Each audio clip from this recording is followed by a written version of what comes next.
Pai do Senhor, queridos irmãos, seja muito bem-vindo, você que não é inscrito no canal. Irmãos, eu estava aqui agora, nesse exato momento, assistindo algumas reportagens, de magia negra, e eu estava aqui olhando a reportagem da Elba Borges, na cidade de Codó, no estado do Maranhão. Essa cidade de Codó, irmãos, existe mais aproximadamente 120 mil habitantes, próximo de 300 km da capital São Luís do Maranhão. Então, quero que os irmãos vejam essa reportagem depois desse vídeo, desse pronunciado que eu estou falando. Lá existe, irmãos, aproximadamente, para mais ou para menos, 400 terreiros de macumba, de magia negra. 400 terreiros de macumba. Repito, irmãos, mais de 400 terreiros de magia negra. Então, a cidade, coincidência ou não, com a mesma habitação da cidade de Nínive, que está escrito no livro de Jonatas, capítulo 1, aproximadamente 120 mil habitantes. Nessa cidade de Codó, irmãos, quero que vocês reparem que aproximadamente 400 terreiros de macumbas de umbanda, desses espiritismo maldito que está na terra. E eu quero trazer para vocês também a semelhança, que vocês venham a perceber a semelhança que existe essa religião da umbanda, de terreiros de magia negra, a semelhança da Igreja Católica também. Quero que vocês olhem bastante, prestem bastante atenção nessa reportagem de Elba Borges, se eu salvo não me engano, é da TV Assembleia. Sim, eu acho que, eu não tenho certeza, mas eu acho que é da TV Assembleia. Elba Borges, a repórter, que está fazendo a matéria. Então, quero que os irmãos prestem bastante atenção, que as mesmas imagens que o espiritismo de magia negras, de terreiros de macumba, são as mesmas imagens que o catolicismo romano usa também para estar fazendo as suas devoções. Preste bastante atenção, meus irmãos, nesse vídeo. Fique aí com o vídeo e que Deus abençoe. À primeira vista, Codó é uma cidade como qualquer outra do interior do Maranhão. Com seus mais de 118 mil habitantes, um centro comercial movimentado, vendedores ambulantes espalhados pelas calçadas e motos por todos os lados. Mas essa é só uma primeira impressão mesmo.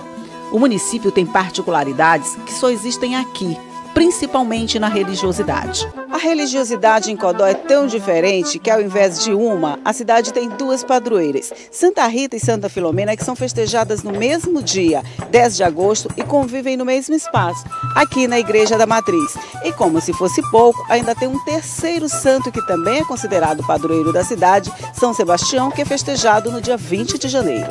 Mas o fato de ter 3 padroeiros não é o que mais chama a atenção. Codó é a cidade com o maior número de terreiros de umbanda por metro quadrado. São mais ou menos 400, segundo dados da Federação de Umbanda daqui. O interessante é que, pelos dados do IBGE de 2015, apenas 78 pessoas se declaram espíritas na cidade. A concentração de terreiros é tão grande que, em uma só rua como esta aqui, pode ter até 3 espaços para as manifestações do terecô.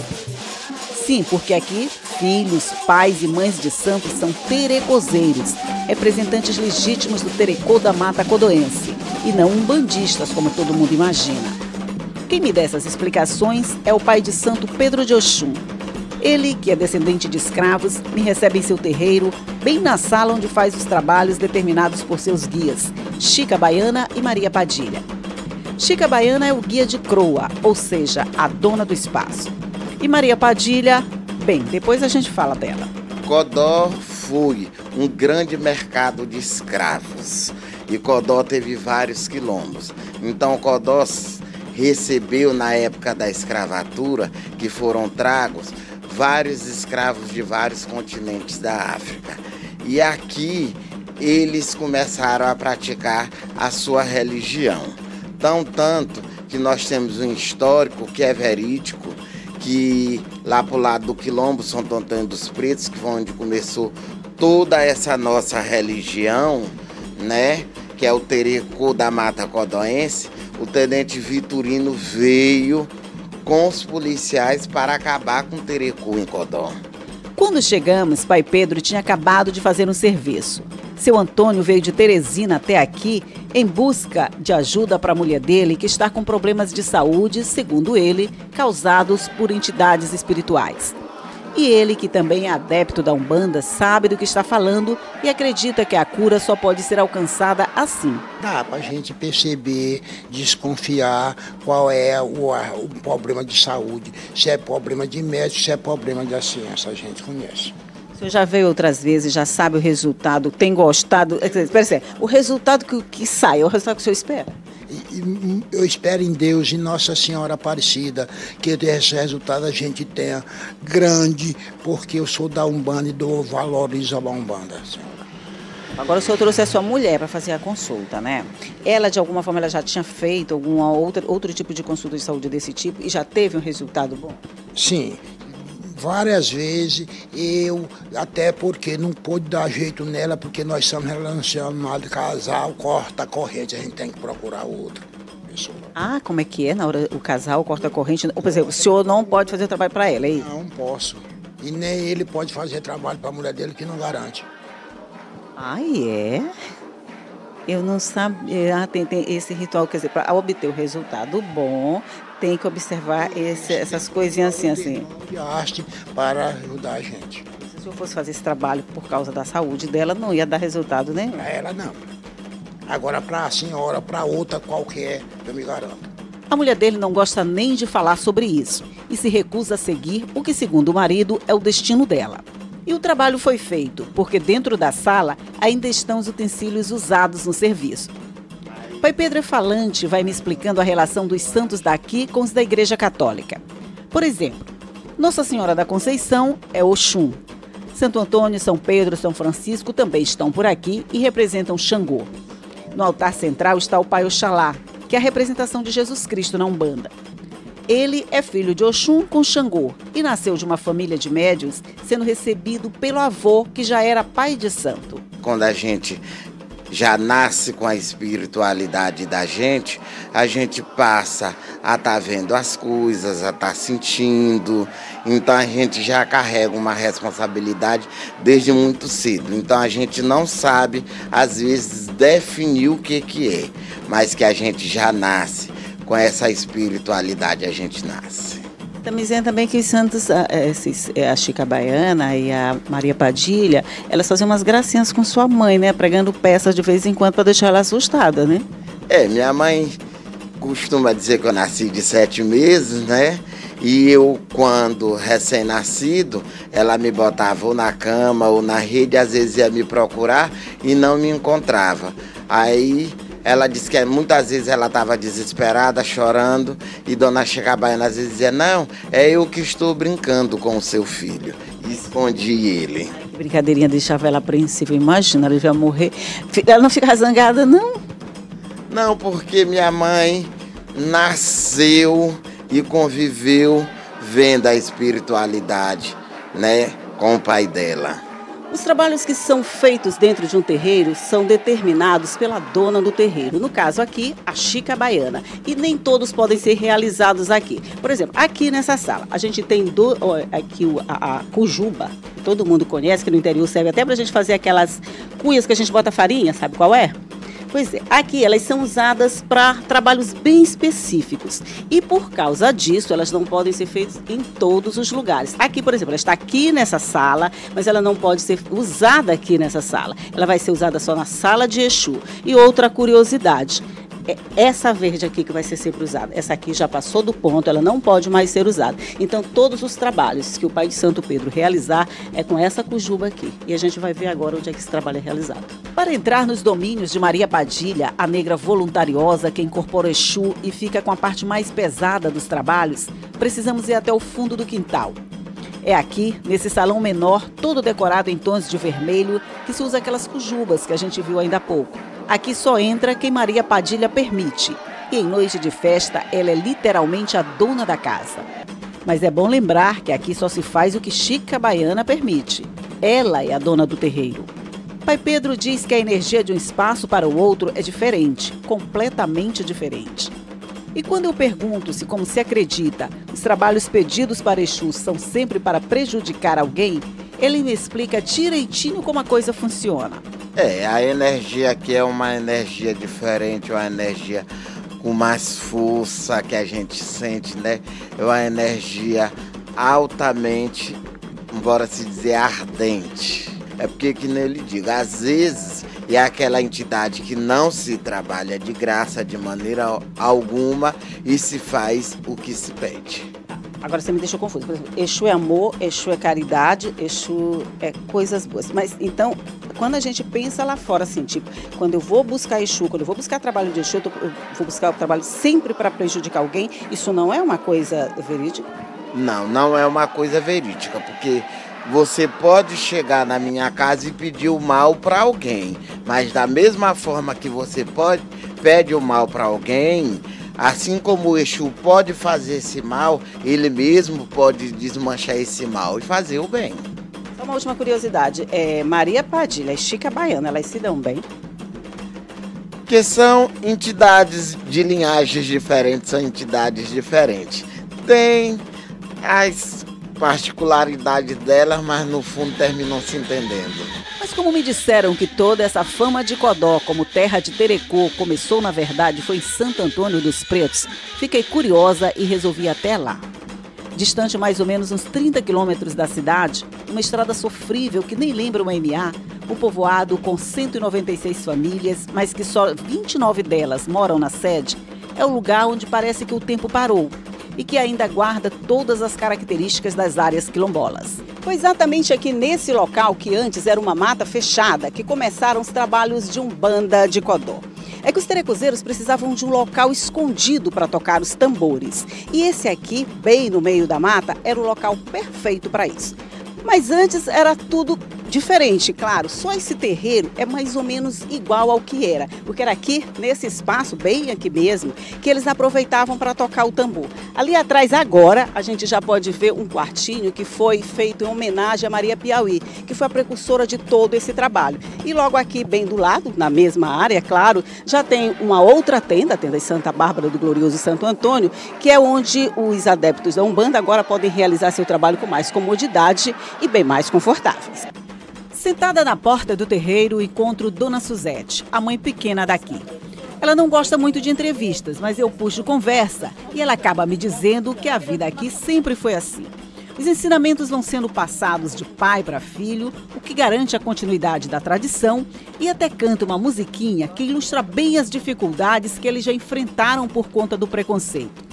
E me relembra a história de um certo delegado que quis acabar com a festa na base do cipó de tamarindo e o santo mesmo resolveu a situação, que o pai Pedro me contou lá atrás, lembra?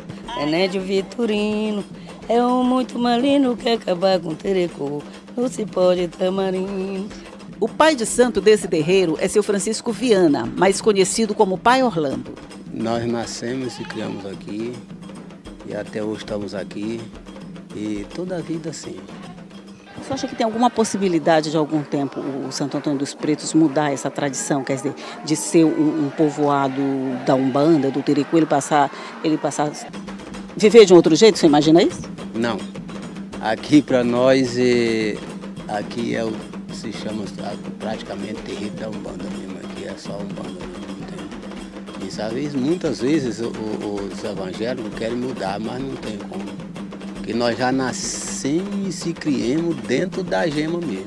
De volta a Codó, não tem como não se impressionar com o sincretismo religioso da cidade. No mesmo espaço podem conviver quase sem problemas uma igreja católica, um terreiro de Umbanda e uma igreja evangélica. E um não reclama das manifestações do outro. Mas não tem como falar em Codó sem falar do seu filho mais ilustre, o Wilson Nonato de Souza. Talvez falando assim ninguém consiga entender muito bem. Mas se eu disser Mestre Bita do Barão, aí não tem quem não entenda. Ele é com certeza uma das personalidades mais conhecidas da Umbanda no país. Líder absoluto da tenda espírita de Umbanda Rainha Iemanjá, que ocupa um quarteirão inteiro nesta rua. Ao contrário do que se possa imaginar, ele é uma pessoa simpática que nos recebe disposto a mostrar quase tudo em seu reino. Vaidoso como ele só, já aparece todo enfeitado de roupa vermelha e cheio de joias. Sempre sorrindo, vai me mostrando cada imagem que faz parte do salão menor do terreiro e me mostra também um chocalho, que é uma espécie de amuleto e que está sempre com ele. Me diz que atribui todo o seu sucesso à honestidade com que desenvolve seu trabalho. Eu respeito muito a nossa religião, daquilo que nós cultuamos. Eu sou devoto dessas imagens. Eu chego aqui às vezes, levanto de noite, venho aqui, São Luís, seu homem, São Luís, me proteja-me. Estou sabendo que é de gesso, tudo direitinho. Mas a concentração é no grande. O senhor sabe que é a imagem, mas ela representa o que o senhor sente pelo senhor. Isso. Você é grande, não estou lhe dizendo. Você ajuda. Tem que ajudar meus entrevistados, né? Se bem que o senhor não precisa de ajuda, mas tudo bem. De tudo. Então tá. A gente diz também, quer dizer, a gente não, todo mundo diz que parte da sua fama veio do trabalho que o senhor desenvolve principalmente para políticos, ajudando gente importante, ajudando gente assim. É isso mesmo? Não sei, eu só sei dizer que político aqui tem dia que está... Outro dia eu fui para Brasília, e lá em Brasília os senadores fizeram um jantar para mim. Fiquei besta de tanto luxo, tanta coisa de riqueza. Meu Deus do céu, será que eu mereço isso? Como eu trato, quando chego na minha casa, eu gosto de tratar bem. Então, qualquer coisa, ele diz, passa aqui na minha casa, e quando eu chego lá, estou me recebendo muito bem. Não, mas luxo e riqueza o senhor não estranha não, né? Porque aqui a coisa não é tão simples assim. Você já viu minha sala de jantar, essas coisas? Olha, eu não vi sua sala de jantar, mas pelo que eu estou vendo por aqui, eu estou achando que isso aqui não é tão simplesinho assim para o senhor andar se impressionando com essas coisas lá fora, não. Mas eu vou devagar. Mandou, que o santo é de barro. Nós nos divertimos muito durante a entrevista. Ele sabe o que falar para garantir a atenção de quem está à volta e é consciente da importância de sua imagem para a divulgação do Terecô de Codó. Talvez por isso mesmo se mostra cauteloso quando o assunto é a sua sucessão no terreiro. Quase escolhendo as palavras, ele diz que a preparação do sucessor já começou. É tão difícil até se preparar, porque a gente vê a cara, mas não vê o coração. Então, a Umbanda, ela precisa de muito respeito, de muita fé, pisar firme mesmo. Então, não sei, eu estou preparando uma pessoa que não sei o que, Deus é que sabe. Eu gostaria que ela seguisse os conselhos do velho. Olhando em volta, pode até se pensar que este poderia ser um cenário de qualquer igreja. Os símbolos do Natal, a maior festa do cristianismo, estão todos por aqui, bem ao lado de espaços mais reservados, como a Sala dos Cristais. Mas o mestre tem mais a mostrar. E nos leva para o salão maior, que já está pronto para a festa que vai começar daqui a pouco. Aqui a gente continua conversando. Ele pede para eu sentar em uma cadeira ao lado da sua. Quando percebe que fico meio receosa, ele ri e diz para eu ficar tranquila. Com esse formato diferenciado, a cadeira representa o poder do lugar. Mestre, com os políticos, como é que é a sua relação? O que o senhor acha hoje da política, por exemplo? Não, o que eu acho da política é que, sinceramente, é um absurdo que se vê, que não dá nem mesmo para acreditar. Se for a pessoa a gente contar, porque é um absurdo. Mas é a noite que o terreiro se ilumina e mostra toda a beleza do culto afro. Pais, mães e filhos de santo em trajes de gala entram para a festa acompanhados dos seus guias de cabeça. O mestre Bita do Barão vem à frente acompanhando o cortejo e conduzindo todos para o centro do salão, mostrando suas danças e rituais que hipnotizam quem acompanha a festa.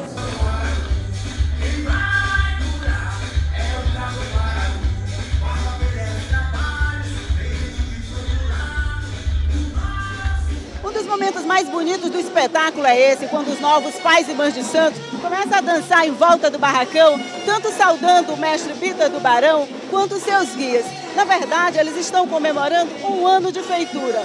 E essa dança agora aqui confirma os votos que eles fizeram no ano passado. É por isso que tem tanto bolo. É o aniversário mesmo, e os guias gostam da reverência dos seus filhos. Cada um monta seu espaço do seu jeito. Afinal, cada santo tem suas particularidades, até na hora de dançar.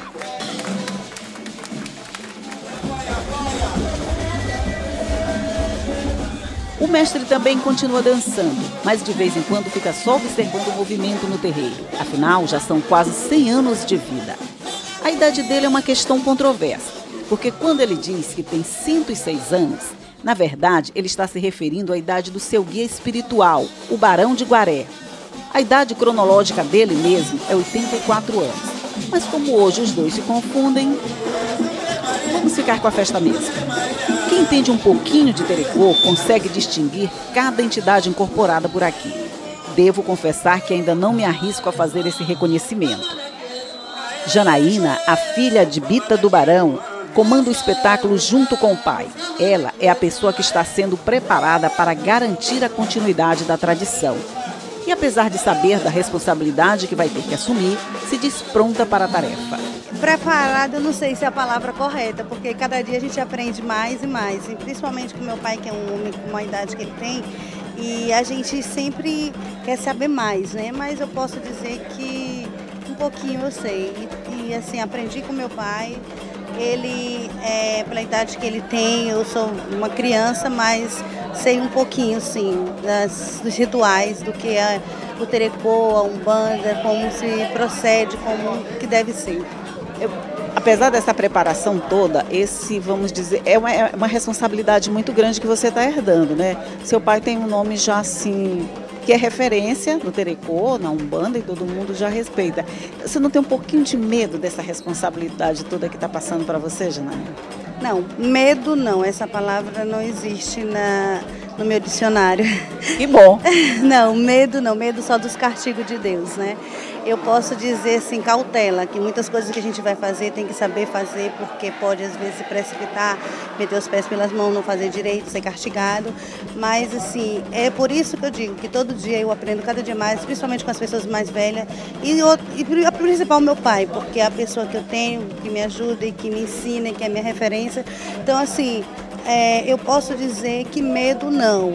Eu posso ter cuidado para que não tropece, porque o ser humano é cheio de falhas, né? Então posso falhar também, mas é isso que eu sempre procuro ter, cuidado no que eu vou fazer para não me precipitar. Mas em uma noite como essa, de início de festejo de Santa Bárbara, não são só os sons dos tambores daqui que enchem a noite de Codó.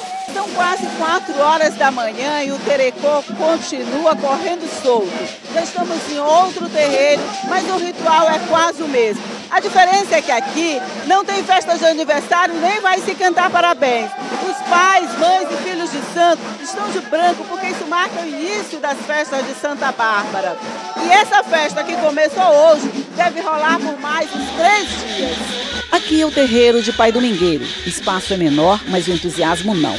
Pais, mães e filhos de santo também reverenciam Santa Bárbara. E na hora de conversar com o pai de santo, eu já começo cometendo uma gafe. Mestre Domingueiro, o que representa o festejo de Santa Bárbara para o Terecô? Olha, o dono desse patrimônio aqui é Mestre Domingueiro. Agora, nesse momento, vocês estão falando com a entidade dele. Por nome, Maria Moça Lubrina de Jesus. Maria Moça Lumina de Jesus. Lubrina de Jesus. Ok. Maria Moça, participar do festejo de Santa Bárbara assim aqui em Codó, o que é isso? O que representa para a senhora? Representa muito, porque primeiramente representa a luz. Segundo, representa as graças, a misericórdia, a potência, a resistência e o efeito de trabalho. Isso leva a crer que o mundo tem isso com a gente, enxerga todos. Por que não dizer que enxerga a Maria Moça Lubrina de Jesus e o Mestre Domingueiro aqui nesse setor? Pai Domingueiro é um dos pais de santo mais antigos daqui e acompanhou toda a evolução do Terecô em Codó até chegar a um momento como esse, em que todos os terreiros podem festejar livremente, tocar seus tambores, com a certeza de que não terão que se esconder da polícia, nem ter medo de cipó de tamarindo. Sob as bênçãos de Santa Bárbara, a deusa dos raios, ventos e tempestades, ou simplesmente Ançã, a patrona do Terecô, O culto afro-religioso apresenta um emaranhado complexo para a interpretação de quem assiste. E essa interpretação é mesmo muito pessoal. Pode ser vista na polarização do bem contra o mal. Mas aí é bom lembrar o que disse o pai Pedro de Oxum: o santo dá o que a pessoa pede. É também muito fácil associar toda essa simbologia ao imaginário popular, que acredita serem os terreiros de Terecô, território livre de Exu, onde o capeta manda e desmanda.